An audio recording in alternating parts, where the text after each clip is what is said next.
Hi everybody, welcome back to the channel. And this week something I've been saving up for a little while now, a project that I've been working on, building up another 2 mil force for Strength and Honour, the Mark Backhouse ancient rules that were brought out under Reiswitz Press last year, and have done exceedingly well. They're a cracking set of rules.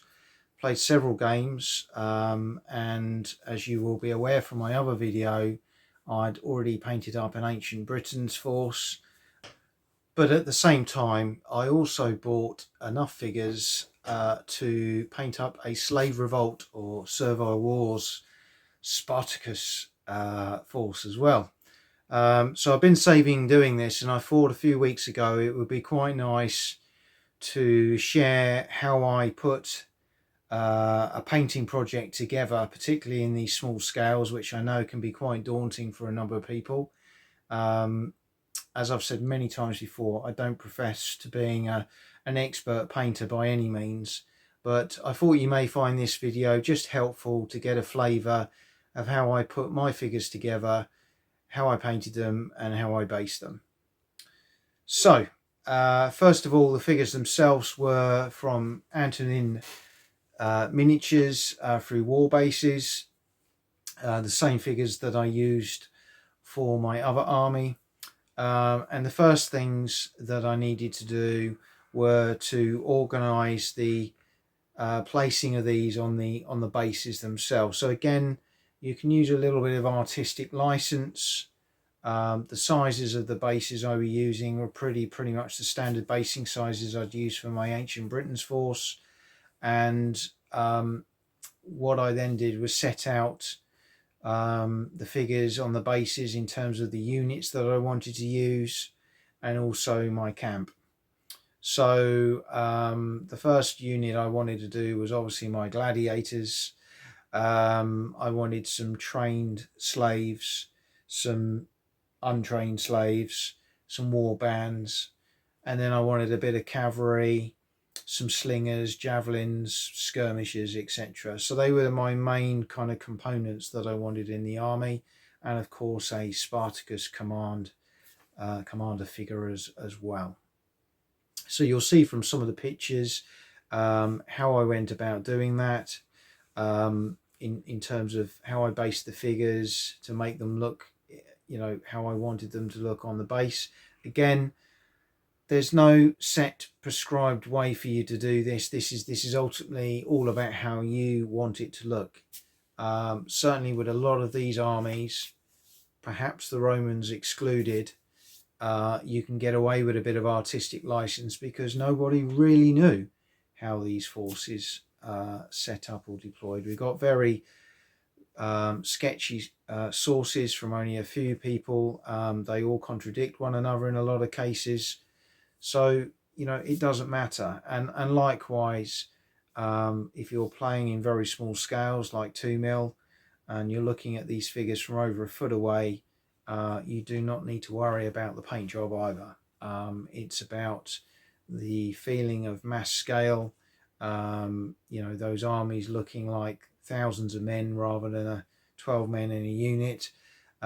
Maybe you've got 1,000 men in a unit. So you're doing things on a much bigger scale to how you would normally. The second phase was the undercoating process. So for me, I use a grey. Normally, in fact, I think I've got one of these here. I use a brush on primer grey from Army Painter.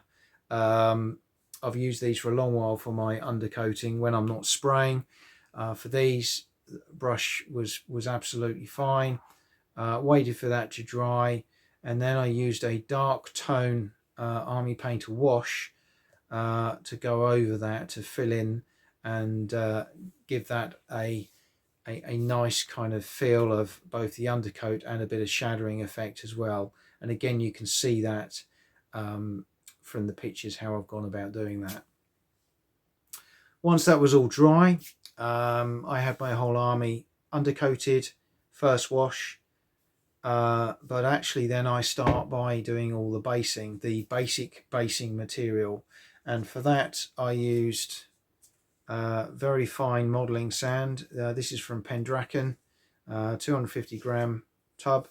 I've done the whole army, and you can see I haven't used very much. It's cracking for 2mm figures because it doesn't overpower the base, as you can see from the photograph.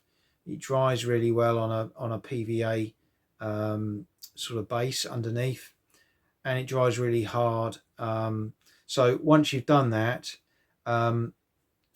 you know you're kind of already a long way into the process. What I do then is I put a wash onto that. What I used for that, I've got these here, is a Winsor Newton ink. One of my favourite ones, nut brown. Use that for lots of jobs. You can buy these pretty cheap, but I used that to wash all of the bases, and that gave quite a nice earth effect right from the off. So again, you can see some pictures of some of those bases. Then it was a case of applying the colours and the paints that I wanted to some of the bases. So again, Slave Revolt particularly, you can use perhaps a bit of artistic license because no one really knows what did the slaves look like. They were in a lot of cases civilians, or people who'd been working for the Romans were probably wearing a lot of civilian dress, so white garb or browns or any other colours that you want to use. And likewise, certainly for a lot of them, they wouldn't have had any armour of any note. They'd have been carrying ad hoc weapons. And in 2mm, again, it's very difficult to distinguish sort of things like that. So what I did, you'll see some of the different bases here, and I started to apply some of the flesh colours first, then some whites. You'll see some of the warband bases. I've got a bit more flesh on the top half of the figure, representing perhaps that they were bare-chested. The warbands, brown trousers, fairly routine, standard sort of colours I've used there. Some greys, browns and whites really, with a little splash of silver for weapons, or the odd armoured figure in there as well. Most of the standard bases were like that. The only bases I did slightly differently were the gladiators, because I thought they would probably have a lot more gold and silver kind of armour, better weapons and equipment, and obviously would be deployed in a much more formal fashion. So I've used some Roman blocks, legion blocks, to make them into a much more formal trained unit, which again you'll see from the picture there. The other units that got maybe a little bit of a different treatment were the trained slaves. So by trained, I mean, did that mean that they were all armoured? No, I don't think it probably did. But what I've done is based mine in a way that I can distinguish between trained and untrained on the table, looking down on top. And so what I've done with the trained ones is I put a strip of the figures a little bit further forward, and I made them better equipped than the normal kind of slaves, trained civilians behind. So you'll see some of the front row have got a bit more armour, some different colours mixed in, just to give them a little bit of a different feel. The cavalry base was interesting. I'm not a personal fan of painting horses, but again, you can use, I used contrast, Black Templar, Gore Grunter fur. I used, what was the other one I used? Contrast skeleton, and I also used Guilliman flesh, which is one I often use for horses. Again, some of the horsemen I thought would be very lightly equipped. Maybe a couple of them might be armour or have some kind of armour, but mainly they would be medium sort of cavalry with a mix of sort of civilian dress. But again, there's no formal kind of pictures of what they looked like that I could find anyway. Once all of that was done, I then did a lighter soft tone wash over the top, just to kind of keep that little sort of shadow effects in there with the units and distinguish the individuals a little bit more. Again, you can see that from the pictures. And that was pretty much the figures done. It was then a case of then finishing the bases. So with the bases, on this occasion, I decided to do a dry brush in a Foundry forest green in the light shade. Very light, just a green dusting on the brown. And then I used my normal Bacchus basing system top coat to dry brush that sort of sandy colour over the top. And you can see the kind of light effects with the mottled brown underneath that you get on the base. And then it was about putting some sort of pimpy bits onto the base. So again, I've used, certainly for the camp, some of this Javis Countryside Scenics foliage in mid-green. I've cut that up and sort of made it into the base, which you'll see in a moment when I show you the army finished. And likewise, I used some Gamer's Grass Beige 2mm tufts, wild tufts. You can see I've used most of this packet, but I've got the whole army done on that one packet alone. And I'm pretty pleased with the outcome from all of that. The camp, as again you'll see from some of the pictures that have already flashed up, was again me just thinking about what would a slave camp look like, and it's very difficult to say. There probably would be wagons and civilians and maybe a few sort of guard troops of a bit better quality around the main man's tent. So I decided to just put one tent on the base to represent the commander and his bodyguards, and maybe a few bits of civilian activity going on around that. And I decided also that I thought maybe the commander would be protected by a natural kind of barricade, and that's what I used the foliage for. And again, I've used my own interpretation, because who says what their camps would have looked like outside of tents and fires and things like that. But again, this is all for scenic effect in the game. So that's how I kind of went forward with the project.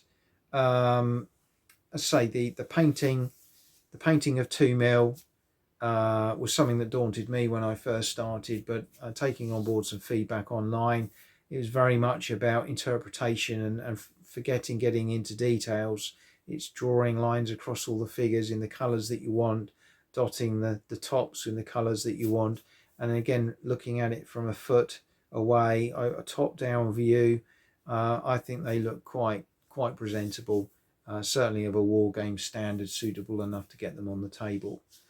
But with no further ado, I'd like to showcase my Slay Revolt Strength and Honour army, and I hope you like it.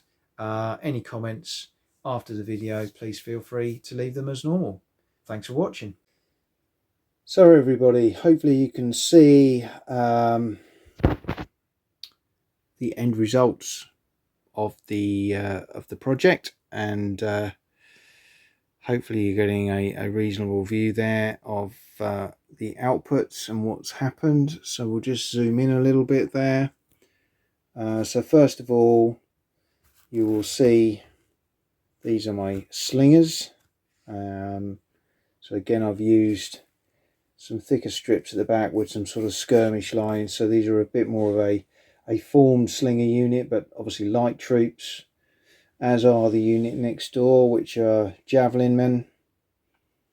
And then I have my skirmishers accordingly, which are used either as a unit in the game or supporting the main units. These being my 2 warbands, and these being my untrained slave units, and my trained slaves. There at the back we've got the gladiators, the main man's command base there. Hopefully you can see that okay. But yeah, that's the gladiators there. This is how I kind of did my camp. Again, just a sort of scenic piece that I've taken a bit of artistic license with. and then my cavalry force here. Again, hopefully you can kind of see that, how that's been put together. I'm quite pleased with that. It looks like a proper mass cavalry force. You'll see on all the bases the tufts that I spoke about and the green foliage for the camp base. But hopefully what you can see there is how I've put together my Strength and Honour force, my Slave Revolt army, from basing to basing up the unpainted figures, painting them, getting the basing and everything done. I would say that's probably been a 3-week project, and that's probably doing 20 minutes, half an hour painting most evenings. That's all. It hasn't taken very long at all to run through those stages, so you can knock these out pretty quickly. Just don't be afraid to give them a go, and hopefully you can see that they can look quite effective. I've got the camera about a foot away here, and when you look top down you start to see hopefully the impression of a large force on the table. I appreciate this scale will not be for everybody, and of course you can still play this game in 6mm, 10mm, 15mm, whatever you want to do. It's all about base sizes and grids, so you know, whatever works for you. Personally, I think Mark's done a great job in promoting the 2mm and smaller scale market here, and the sense of fighting a large battle with thousands of troops, which is the impressionist view you get from looking at these armies on the table. But I hope you've enjoyed this video of how I have gone about putting together a Strength and Honour project from start to finish. And if you've got any questions, as I say, please ask. I'll be happy to answer. Look forward to seeing you again soon. Thanks now.